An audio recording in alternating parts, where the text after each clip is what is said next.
Joining me now is a man not known for sitting on the fence. He passionately opposed the invasion of Iraq, and now he feels that Hezbollah is justified in attacking Israel. The Respect MP for Bethnal Green is in our central London studio.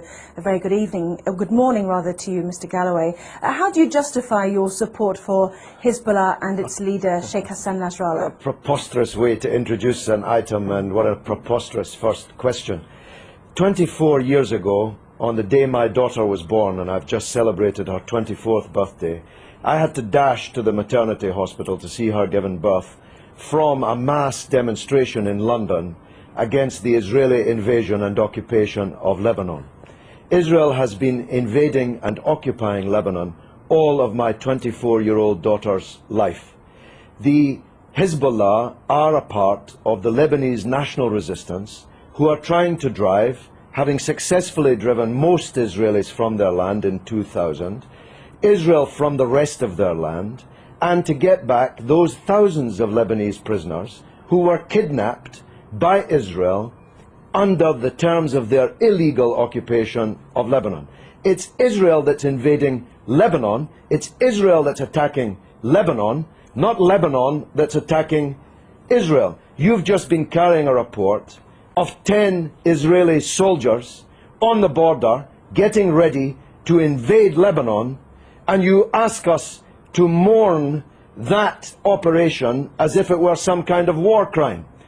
Israel is invading Lebanon and has killed 30 times more Lebanese civilians than have died in Israel. So it's you who should be justifying the evident bias which is written on every line on your face and is in every nuance of your voice and is loaded in every question that you ask. Right. You put your finger on the button, though, didn't you, when you said that Hezbollah was set up back in the 1980s in order to remove every Israeli soldier from Lebanese soil. As you said, it achieved that in 2000. No, it didn't. This is a setback. No, it didn't. It didn't. This is a key point that you're concealing from your viewers.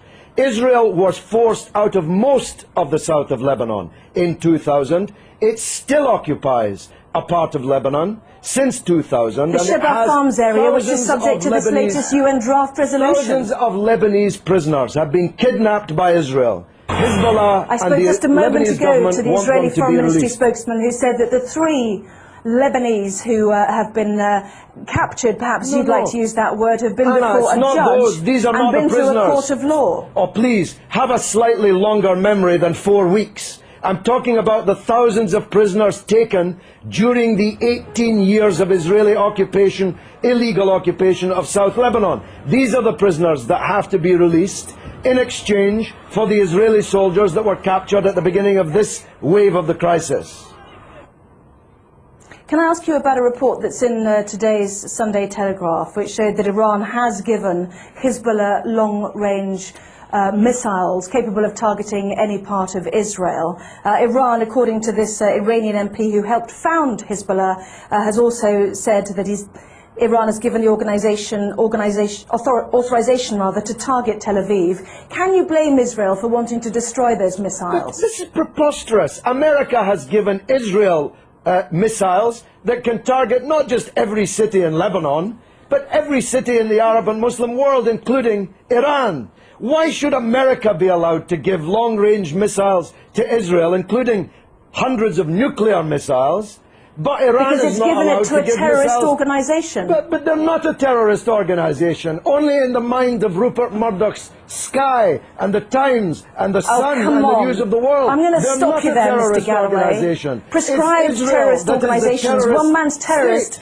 is another man's freedom fighter. We know that perfectly well. In most people's eyes, they are deemed to be. They had a choice, didn't they? Let's understand this. They had a choice, like the IRA, to take on politics.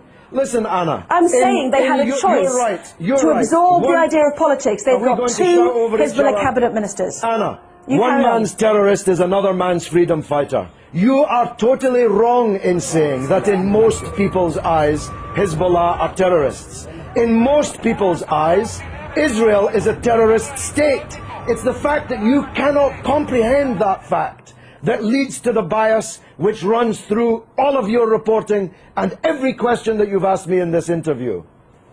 Can Can I ask you one question? I was relating to the IRA and Sinn Féin. They have decided to embrace politics. Hezbollah had the chance to embrace politics. They've already got two cabinet ministers. They're well respected in the south. In politics.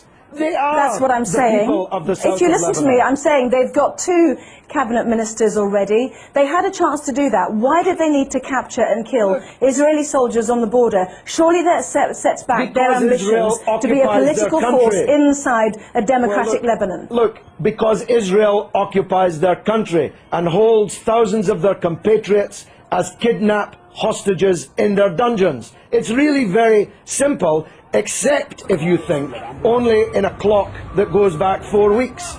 If you know, and you're old enough to know better, that this origins of this conflict are not 4 weeks or 4 years or 14 years, but are decades old. You want people to think that the crisis started when the clock started ticking on Sky News. No, I don't the people in Lebanon I want know to ask you differently. I want to ask you one final question. Do you think that the 4 weeks that we've seen, as you mentioned, the 26 days of this crisis, has set back Hezbollah's ambitions? Not only are Israeli soldiers now over the border... Let me finish. Would you mind letting me finish, please? Not only are Israeli soldiers over the border in sizable numbers, but also their claims to be a good political organisation to help a democratic Lebanese government with the Syrians who've also now left an independent state. That has also come to blows as well. What a silly question. What a silly person you are. Hezbollah is winning the war. You can see it on the other half of the screen. Hezbollah is more popular today. That was not my question. Hezbollah is more popular today in Lebanon, amongst Christians, amongst Sunnis, amongst Shiites, amongst all Arabs, amongst all Muslims, than it has ever been. It's Israel who's lost the war, and Bush and Blair, for politically organising the war, who've lost politically. This is a defeat for Bush and Blair and Israel. Everybody but you can see it. Let me separate out that question then. Is it a setback, given that Hezbollah was set up in order to get Israeli soldiers off Lebanese soil, that there are now more Israeli soldiers on Lebanese soil than there were 26 days ago? Well, they seem to be getting a bloody good hiding on the other half of the screen that I'm watching. Maybe you can't see it, but I'm watching them getting a bloody good hiding in the war. So if that's a success, I'm not sure what a failure would look like. The reality is that this conflict will go on. The United Nations resolution solves nothing, gives Lebanon nothing, gives the prisoners in Israeli dungeons nothing, and as Anne Clewid, my erstwhile colleague, was just saying, Israel has just kidnapped even more Palestinian politicians, cabinet ministers, members of parliament, and thousands of others held in Israeli dungeons, and this war will continue until the overall settlement is reached. That settlement must mean Israeli withdrawal from all occupied territory that it currently holds since the war in 1967, the release of all political prisoners, and a state for the Palestinians with East Jerusalem as its capital. No justice, no peace. You're not going out of business as a newscaster in Jerusalem anytime soon, believe me. Well, as usual, you have prompted a huge email response, both for and against you, Mr. Galloway, so we'll leave it there. I have to say that some people might find it offensive when more families are mourning their dead to hear you say that it was a bloody good hiding. So you don't give a damn. You don't even know about the Palestinian families. You don't even know that they exist. Tell me the name of one member of the 7 members of the same family slaughtered on the beach in Gaza by an Israeli warship. You don't even know their name, but you know the name of every Israeli soldier who has been taken prisoner in this conflict, because you believe, whether you know it or not, that Israeli blood is more valuable than the blood of Lebanese or Palestinians. That's the truth, and the discerning of your viewers already know it.